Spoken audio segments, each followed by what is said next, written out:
Welcome to Memory Matters for All Ages. I'm Janelle Nichols from the Gables of Hudson Assisted Living. We will welcome back Catherine Kilpatrick to our program again, a speech-language pathologist with over 44 years experience, an author, a national speaker, and someone that has a real heart for caregivers, which is our subject today. Kathy has worked with older adults with vision, hearing, speech, memory, cognitive issues, and she has always emphasized the need for family, friends, and caregivers to be part of the care process. Also, education is a key component. This is going to be our topic today, right? You're right. Caregivers. We are back again. Thanks for the introduction, as always. We've had many years of kind of working together and doing programs, so I think that's how this all came about for us. We both just had the same desire, and in the Gables, that's certainly people matter. So what I want to talk about today is that life-changing events happen all the time. And sometimes they're real subtle, and sometimes it's that crisis. Probably the first 25 years of my career was spent working with stroke patients and stroke rehab, and we know that everything can be fine one day and then life totally changes. So what happens is your schedules are busy, yours, mine, and then something like this comes up. If it's ongoing, it can be draining over a long period of time. And if it's something sudden, then it kind of upsets the apple cart, so to speak. And so caregivers become overwhelmed. We talk about the memory issues with that. But stress can certainly add to that situation. And today we have some tips on things that might be supportive to caregivers, but also those that want to help them. Absolutely. I know, Kathy, that you have talked freely about your mom and her journey, your journey with mom, with her Alzheimer's. And I know that she lived out of state. She was in Massachusetts. You were here. Correct. And you got home as often as you could. And I know she was thrilled to see you when you came. And you tried to do as much as you could when you were there to help her. What I'm seeing, though, is that this older generation is very timid or reluctant to ask for help. Do you see that in the folks you work with? Absolutely. Yeah. I have to share with you how the co-author of this book was one amazing woman, Joanna Chernoskas, which is a very hard name to pronounce. We met through a mutual friend out in Arizona, and she had taken care of her friend who was dying of cancer, told her husband that she was going to move in with her friend and her friend's husband and the two children to help walk that journey. And she's a few years younger than I am, and very much tuned in to what we can do to help other people, but then how to ask for help. Type things. So what I'd like to do is share this. It's called Because You Care, What to Do When You Don't Know What to Do. And you've certainly been in caregiving situations as well. So are you able to ask for help? Myself, personally, no. I'll do it myself. I don't ask for help, and sometimes I get in a predicament that I didn't plan on because I did not ask for help. Right. My mom is living in an apartment close by, and close by us, and she will not ask for help either. And I have stressed that. I want her to be independent, but you don't want to get yourself in a position where you mess up because you did not ask for help. Right. I've seen that with a lot of families. Absolutely. Yes. The way we outlined this book, and this is just a tip thing that the audience and all of us might be interested in doing. So how can you help? Little things mean a lot. And it may be that you would offer, I'm going to the drugstore. Would you like me to pick up the meds for your husband? Or I'm running to the grocery store. Are you out of milk? And so this book gives you jobs that are quick to do, household chores, things around the house, food. And what if there are children? Maybe it's taking the kids for a couple of hours. It might be helping to clean the house because a lot of families coming in. Or it might be that you're going out of town and you want to have someone check on the house, the plants. I mean, I did that all the time when I went back home. If I was going to leave for 2 weeks, I wasn't able to leave and not have those things taken care of. And I was so impressed by Joanna's friend Jan, who was the person I met. When her husband had cancer, she had requests from her office. She was a realtor, and they said, how can we help? How can we help? Well, Jan was misorganized, and so she did the coolest thing. She would do things like fax her office, and this was many years ago, so it was before all the texting technology, and say, the car needs an oil change, the keys are here, my charge card is there, and someone from the office would come and take the car and do the oil change. Or she had gotten some pillows and they didn't work, so she would let them know the same thing, and they would come and return the pillow for her.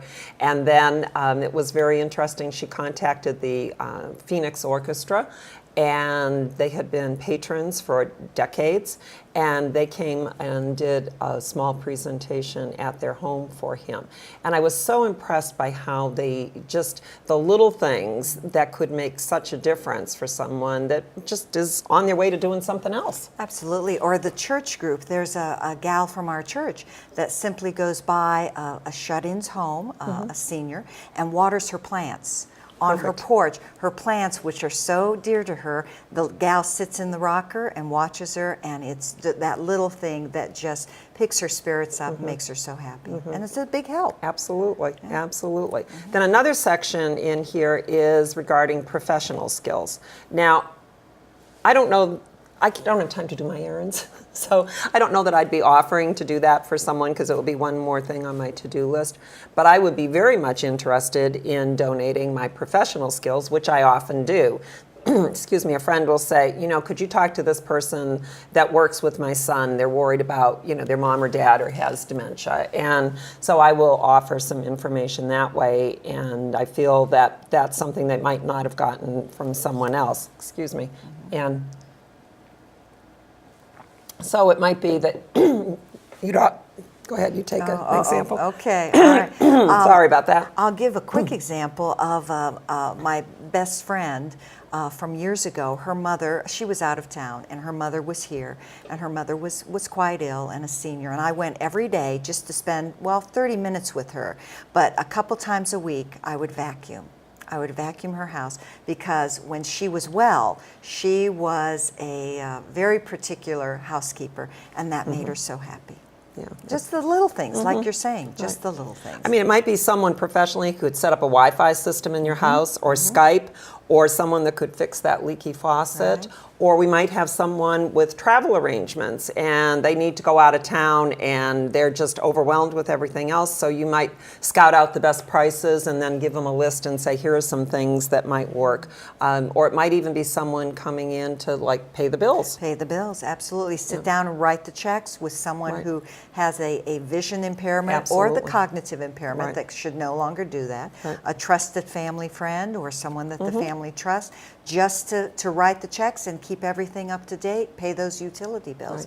The little things. Right. Just Absolutely. the little things. Then there's another section in here for groups. And many years ago I was involved with a group, Faith in Action, Interfaith Caregivers, and in the fall we would have a project where we would adopt a family and go and do yard work for the fall cleanup.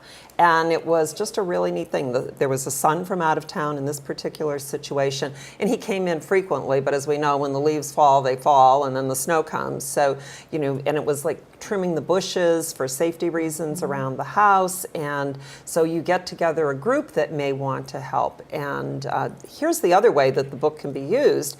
If you are the caregiver, okay, you could look through, and it might give you some ideas and encourage you to do that.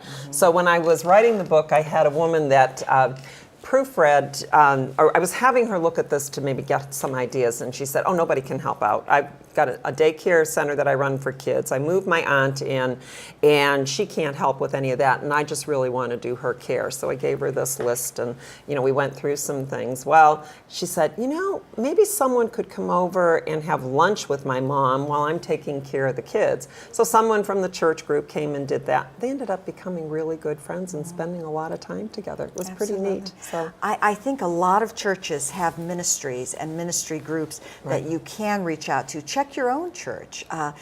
There are people that have a real heart for service, and they would love to do this. I know my husband is a member of a Bible study. It's all men, and they have an outreach. My husband organizes it, and this is what they do, just what you were talking about, yard work. They have one gal that can no longer take care of the pond that she loves so dearly. So they go and open the pond up in the spring, and they're getting ready to go and close it down in the fall. She sits in a chair out there, watches them, instructs them, and loves it. And this is something that these men can serve this gal with, and yet it means so much to her. So check your church first, and check other churches. There's many organizations where people with hearts How often people want to from get work involved. want to get involved too? Absolutely, absolutely. To Yard support, work, trimming, just everything that you were talking about. Right. Absolutely. I hope that you can see how this can work and how caregivers can get some relief. Even a neighbor or a friend that can come in and give you 1 hour or 2 hours for a caregiver to go to the movie, or come to, oftentimes we see someone visit the assisted living to tour, and they'll say, my neighbor is sitting with my spouse or whatever. There's help out there. You just have to ask. You just have to ask for it. Kathy, I want everybody to be reminded to check your website. That will be on the screen at the end of this program. You can find more information out there about what we talked about, your blog. I do want to make a comment about this book, Because You Care. This is the first book that Kathy ever gave me when I first met her. She walked into Kent Ridge at Golden Pond Assisted Living and introduced herself and gave me this book. And as I looked at it, first of all, I absolutely loved the title, Because You Care, What to Do When You Don't Know What to Do. How many times we've said, I want to help, but I don't know what to do. I don't know where to start. So this book, I just love that little book. I've always loved it. And you want to take us towards the close of the program with sending us on our way with some solid tips for the week.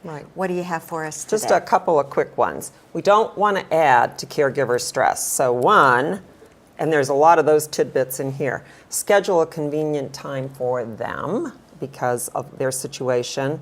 If you're bringing food, make sure there's room in the refrigerator for food. Be sensitive to their busyness. Sometimes too many people are coming in. If you write down information for the caregiver, if you're giving them trip information or whatever, and be mindful of the length of stay. And since we're running out of time here, I'm going to go directly to my little quote from Churchill. We make a living by what we get. We make a life by what we give. Very good. That's very nice. Kathy, when you gave those quick tips at the end just now, to me, if I could sum up what you just said, it sounds like common sense. Common sense.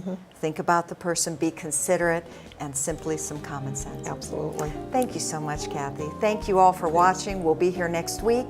Now, go and make it a great day.